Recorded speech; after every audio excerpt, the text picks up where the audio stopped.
قبل ما تروح المتحف المصري الكبير، دي أهم 10 حاجات لازم تعرفها. 1. باركينج العربيات ب50 جنيه كاش. 2. المتحف كله مكيف، الكاب مش ضروري. 3. روح الصبح وافطر كويس، هتوفر والجو هيبقى أهدى والتجربة أحلى. 4. المواصلات متوفرة من ميدان الرماية موقف 28، أقل من 15 دقيقة مشي. 5.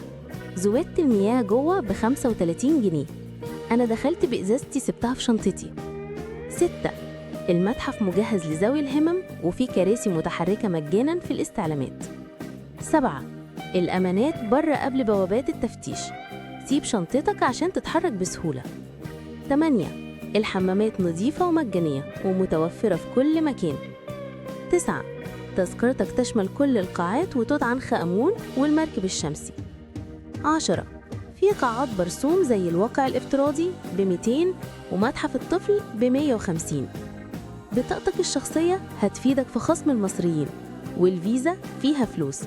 والبس مريح وخد معاك باور بانك وفضي مساحة موبايلك لأنك هتصور كتير. لو الفيديو فادك سيبه ينتشر عشان غيرك كمان يستفيد، وادعمنا بلايك وقول لنا رأيك في كومنت.